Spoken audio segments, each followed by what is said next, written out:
boo ñu moytul ñoom dina leen bett trop. alors dam bëggoon dem pub mais comme yaa njëkkoon jël parole te bon def nañ tour certainement am na yóbbu waaw léegi amul problème publicité ma ñaanaat leen may leen ma tuuti ma bàyyi ma yoro laa da ngay du gudd waaw da ngay tënk dama bëggoon rek adresser un peu ay quelques cadeaux à l'honorable député et aussi à monsieur Ndiaye Cissé ci ni ñu waxee parce que boo leen dégloo la charge est trop sur le premier ministre Ousmane Sonko. C'est comme si on prend le premier ministre comme koo xam ne dafa jóg am ambition wu déstabiliser le Sénégal. non man tudduma premier ministre. oui mais sa waxin. waaw waxuma ne sa waxuma ne tudd nga ko même moom pratiquement tudd ko. mais vous avez dit ni ngeen wax yëpp dafay jóg dafay jëlee ne. ma wax loolu ma wax. Ousmane Sonko. dafa am benn taxawaay boo xam ne c'est déstabiliser le régime de Diomaye. jamais j'ai jamais dit ça. Je suis d'accord avec vous mais da ngeen a war a jouer un rôle d'apaisement. Moi en particulier quand je parle pour que ñu travailler ensemble. J'ai dit que ne tey jii bu ñu amee différent dafa war a nekk footum biir. J'ai dit que ne tey jii Sonko moo ñu joxoñ Diomaye ñi ànd ak Sonko dañu war a boole. lu neex ak ma yegale yëpp dégg naa ko devant les Sénégalais damay wax li ma wax yëpp déggoon naa ko. j'ai pas dit que le résumé de ton propos ak li nga xamante ni honorable wax dégg naa mu wax ko dafa nekk loo xam ne man xaaruma loolu ci ay kilifa yoo xam ne tey ñu ngi observer la situation bi nekk suñu kanam. On a une réalité politique maa ngi dégg buuba léegi muy wax ne dañuy politique te mën naa ñàkk non politique mën ta ñàkk loolu am na boroom xam-xam bu mag bu ñuy wax Aristote un grand philosophe qui a dit que l'homme est un animal politique et que la politique est une des réalités naturelles mënuñ ci génn. C'est un philosophe grec. dama lay xamal rek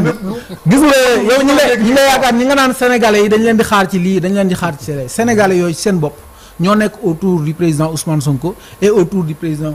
Bassirou Diomaye Faye pour di def ay revendications ak di laajte yenn questions yi. Ces questions-là doivent être adressées on doit avoir des réponses sur ces questions-là loolu moo indil tey situation bi ñu nekk nii donc il y a une forte majorité de la population boo xam ne ay questions intéressant na ce n'est même pas la question de 2029 je ne pense pas que ça soit la question de 2029 ba tey ñi nga xamante ñoom ñoo seq mbir mi kenn waxu ci lan le premier ministre Ousmane Sonko kenn gisu ko mu wane ne moom dafa bëgg forcément nekk un candidat en 2029 passé na foofu président Bassirou Diomaye Faye kenn mësu ko dégg mu addu ci question boobu. Donc c'est pas à nous de faire des météos. Semaine dernière Guy Marius Sagna nee na. Écoutez président bi. man li ma mën a wax mooy ñaar ñi nga xam ne ñoom laa déglu. ñu ñaari kilifa yi ñaar ñooñu. ñii ay kilifa lañu. amuñu ba léegi fi ñu toll nii amuñu fenn foo xam ne génn nañ fa di revendiquer 2029 donc ñun tey li ñu war a def mooy analyser situation bi xool naka lañ mën a aider ces deux personnalités là à dépasser la situation li ngeen wax léegi doyen Guèye wax na ko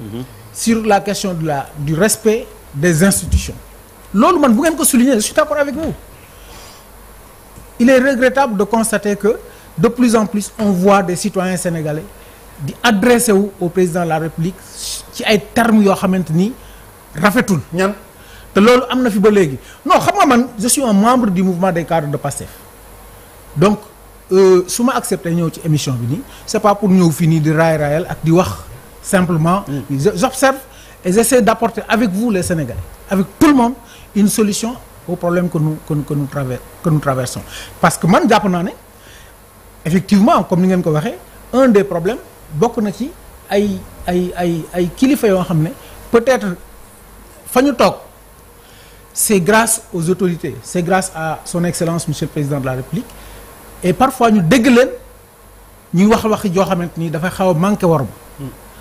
loolu il faut que moi je n'ai pas peur de reconnaître cette vérité c'est une faiblesse que nous devons corriger et je pense que les uns et les autres ñu ngi ci liggéey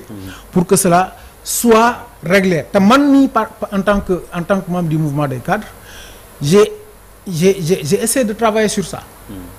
je suis un homme extrêmement objectif bi nga xamante ni jubal nañu terrain meeting bi il y a une certaine démocratie quand même boo xamante ni mu ngi dox ci suñu parti dama jël ma plume ma wax ne mën nañoo ñàkk dem ci terrain meeting bi mën nañoo xool beneen solution bu ñu demee ci terrain meeting bi mën nañ cee jëlee ay solution am na ñu bëri ci parti bi ñu ma ŋàññoon te c'est tout à fait normal parce que nous avons une démocratie interne y compris avec nos militants à la base ils sont très réactifs loo wax dañ lay surveiller mais il a été man j'ai pris mes responsabilités ma wax ne bu ñu dem ci terrain meeting bi parce que bu ñu ci demee bu ñu ci génnee danañ am ay jafe-jafe jafe-jafe yooyu nag ñu ngi koy dundee mais je pense que le rôle de chaque Sénégalais c'est de rappeler les principes c'est de rappeler les grands principes parmi ces grands principes là il y a le respect des institutions ak institution bu mënte noonu c'est pas seulement le président de la République qui est une institution au Sénégal l'Assemblée nationale est une institution le gouvernement est une institution les ministres même représentent une certaine partie de l'institution il est vrai que c'est le président de la République qui est l'institution suprême on dit souvent selon une formule galvaudée que c'est la clé de voûte des institutions te loolu mooy wane ne dañ ko war a jox cër bu mat sëkk te loolu man je le dirai à tous les citoyens sénégalais nous devons travailler à être respectueux de nos institutions parce que benn naar wala beneen tubaab bu jóge woon fële ñëw ci suñu réew manqué ci suñu institutions yi respect kenn ñun ñëpp dañuy jóg dal ci kawam. donc le premier ministre donc c'est à nous tous. le premier ministre doit le faire xam nga yow da ngay confondre une question politique et une question de respect des institutions. Parce que non. il y a des différents politiques. Il y a des différents politiques qu'il faut essayer de régler à l'interne, je suis d'accord. Mais ce n'est pas qu'un premier ministre au Sénégal manque de respect directement au président. Il l'a fait publiquement. Il y a des divergences d'opinion. Quand je te dis que tu as un manque d'autorité en tant que président. Moi, ce que je voulais, c'est que mais tu parles à notre président. Vraiment, honorable député. Non, tu parles à notre président. li may xaar ci yow mooy nga jéem a defar.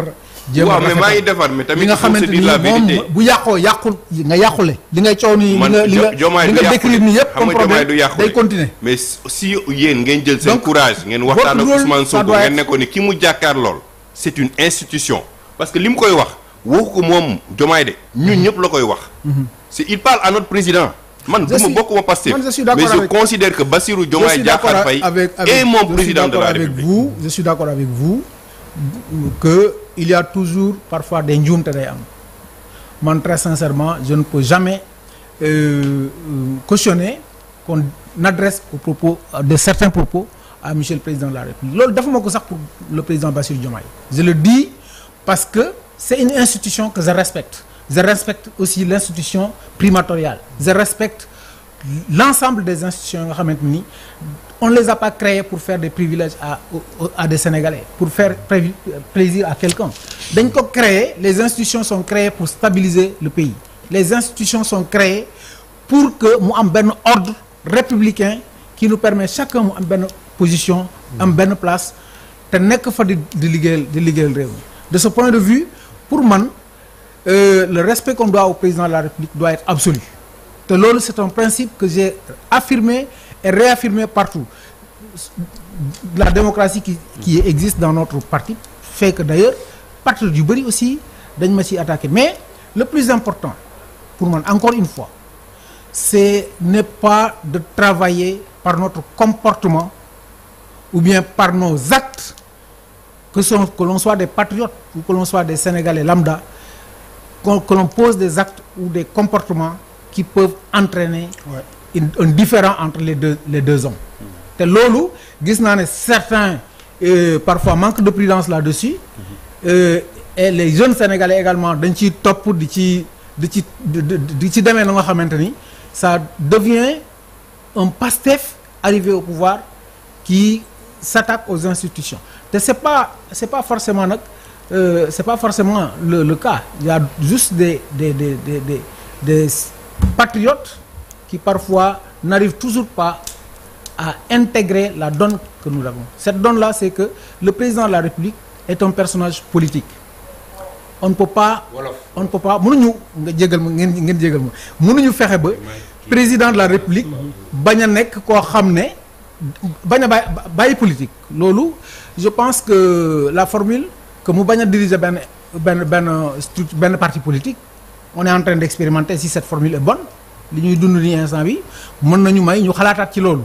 ba xam ndax président war na mën a diriger parti politique waru koo mën a diriger mais li am ba des mooy président kenn mënu koo génne ci politique Sénégal président de la République du Sénégal kenn mënu koo génne ci la vie politique et ça je pense que c'est un challenge que nous devons essayer de gérer entre nous li ci tegu mooy premier ministre Ousmane Sonko c'est un personnage boo xamante ni aussi kenn mënatu koo génne ci benn activité politique Sénégal son point de vue compte surtout il a fait des sacrifices il a beaucoup fait pour faire parvenir le PASTEF au pouvoir kooku mënoo ko génne ci leen donc défi boobu nag bu ñu ci nekkee je pense que les Sénégalais doivent se mobiliser